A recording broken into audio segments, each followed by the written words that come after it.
I got this Hudson hose-in sprayer. It's a siphon style, and it wasn't doing that great of a job. So I found a couple things that were a problem with it.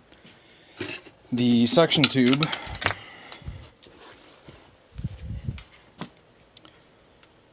you can see that this end is cut on a bias. The other end was cut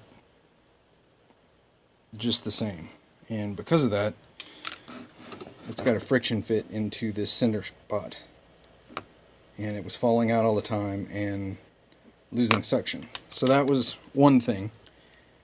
And when you get it, it's got this another piece of plastic here that you have to unlock to move it from on to off, vice versa. It sucks, cut it off. I used a regular pair of side cutters. So after you use this thing, this is nowhere in any of the stuff that comes with it, but you need to clean it. There's stuff that gets inside of here, and there's a little O-ring, and eventually it'll cause it to screw up. Or I think it will. That's my bet. Also, there's a really small orifice on the piece that shuttles back and forth to turn it on and off, and I'm positive that that will get clogged up. So once it's in the on position, you can take your thumb. This is awesome to do left-handed.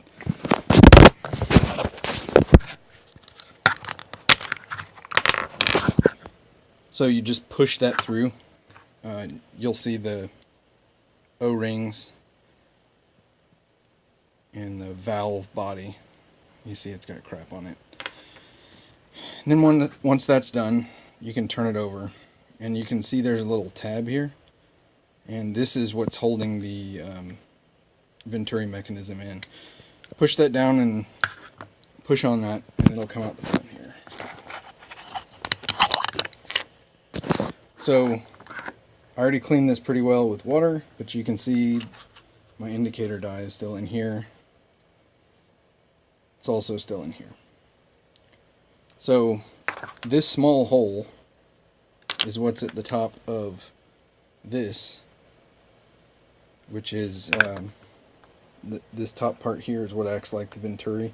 The water going over top produces the suction. So you should always take this apart and clean it. Another issue that I found is this hole here on the side is to, I believe, let air into the system.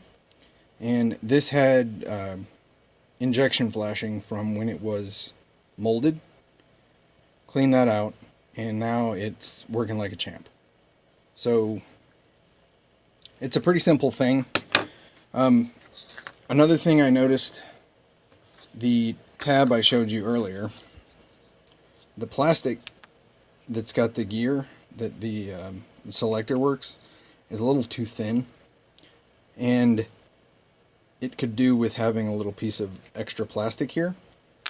When you turn it on, this little ramp here isn't enough to stop it on the body of the sprayer.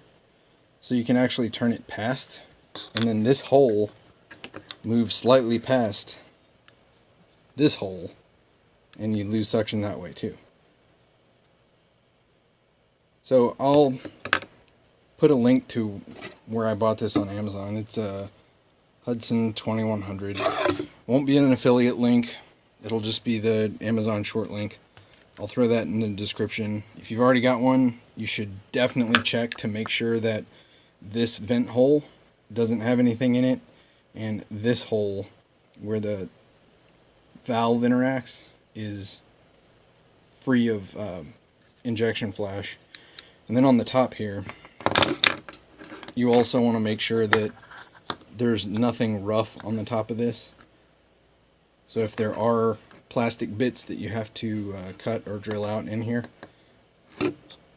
make sure that it's all smooth once it's back in here. Let me know if you got any questions.